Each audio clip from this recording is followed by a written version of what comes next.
Hi, welcome to Boba Boba. How can I help you today? Hi, I'd like to order a red bean milk tea with boba. Sure, what kind of boba would you like? We have honey boba and crystal boba. What about taro boba? What? What?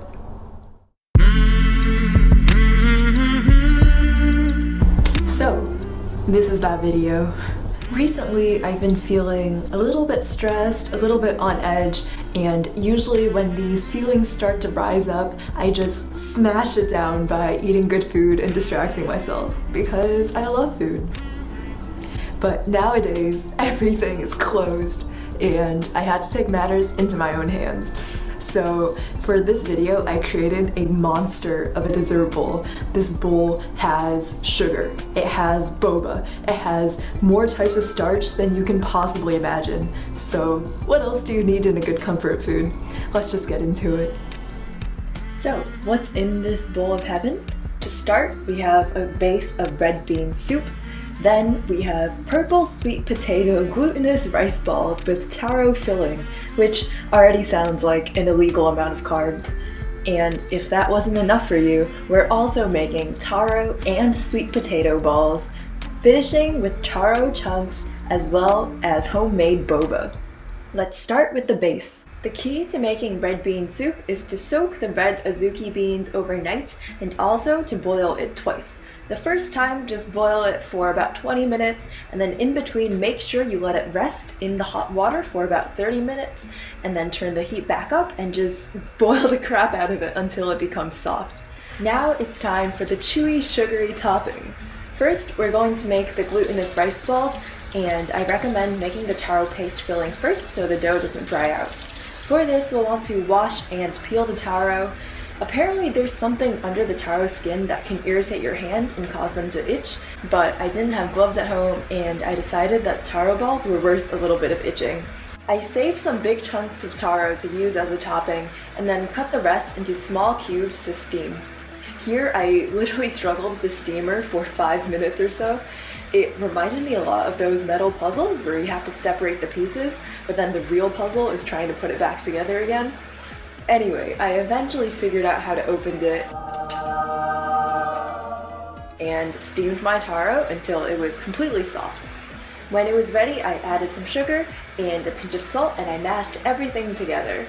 Somehow, the only fork I could find was made out of plastic and very quickly snapped in half, so I spent the rest of my time stabbing my taro mixture. It wasn't the most effective way, but you have to make do. I also added enough water so the mixture would go through a strainer and make sure to get out any of the big chunks. And, I just ate these excess chunks with a spoon. No one's gonna know. Eventually, you'll be left with this nice looking glute, but just bear with me. I added some oil and I cooked this taro paste on low to medium heat for about 20 minutes while stirring consistently to make sure it doesn't burn, and then it thickened up. I don't think I cooked it for quite long enough, but it happens. It still tastes great even though it's not perfect. So now moving on to the outer layer. I steamed the sweet potato until it was also super soft, and I tried to buy Japanese sweet potato, but I think I accidentally bought some paler kind of sweet potato. But anyway, not everything is about the aesthetics. I mashed about 200 grams of purple sweet potato with 300 grams of glutinous rice flour and mixed it until it became a dough. So you can see here that I was struggling a little bit with the consistency, and how much glutinous rice flour you need to add definitely depends on the water content of whatever starch you're using. So here I thought I would be able to shape it properly with this very sandy consistency, but I was wrong. So it just takes some fiddling around with adding water and rice flour until the texture looks good. Now it's time to shape the glutinous rice balls. I watched a bunch of videos online and they made it look super easy, but basically you just need to wrap the dough around the taro paste. And it sounds very simple, but all the videos online just pinched around and it just magically closed, but clearly that was not happening. The dough I ended up making was pretty thick on the outside, but hey, at least it was wrapped. I started off by just eyeballing a chunk of dough and hoping that my final results would be even. But evidently, using your eyeballs as a measure of precision is very hard. The results look much better if you do divide the dough into even chunks instead of just eyeballing it. So it's super understandable that I sucked in the beginning since I'd never done this before, but the real question is, did I improve after making about 30 rice balls? No, I did not. But I am super proud that I managed to make the exact amount of taro paste that I needed, so A++ job there. To cook these, you'll just need to place them into boiling water and cook them until they start floating to the surface and become soft. And now moving on to taro and sweet potato balls. For this, I steamed and mashed the taro with some sugar because the taro is naturally not very sweet, and then I added some tapioca flour. Honestly, the tapioca can be any ratio you want. Basically, the less tapioca you add, the more taro flavor there'll be, but it will also be less chewy, so the texture might not be as good. You can see here that how much water and starch you add requires some fiddling with, so I had to try multiple rounds of adding flour or water until the dough formed something that I was happy with. Once this mixture becomes dough-like, you'll want to roll it out into long snakes and cut them into bite-sized chunks. And that's it, easy peasy. You'll want to do the same thing with sweet potato, except obviously instead of the taro, just use sweet potato.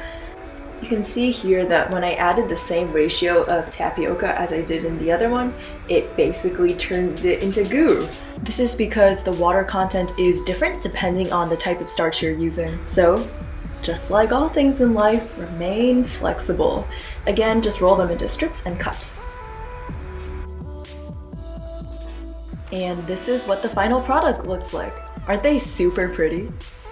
To cook these, you'll just need to boil them in water until they float to the surface, and how long you need to cook them for will also depend on your ratio of tapioca, so just kind of look and see when they become soft. And now for some finishing touches. Here I'm boiling some taro chunks in sugar water just as a super easy topping. And you can learn how I made the perfect boba from scratch in my previous video. And that's everything, so it's time to plate. Today we're gonna play the exciting game of how many different kinds of starch can I fit into one bowl. We're gonna start with the beautiful red bean soup, then we're gonna add some taro and sweet potato mixed with tapioca flour, add some additional taro chunks, add the homemade boba, and we're finishing off with our beautiful purple sweet potato glutinous rice balls with taro paste. This was super fun to make, and now I have tons of leftovers that I just threw in the freezer. So I'm really excited to be able to eat taro balls whenever I want, instead of paying like $8 for one bowl. And I'm also really proud of myself that I was actually able to recreate so many toppings. And yeah, so thank you so much for watching, and I'll see you guys next week. Bye!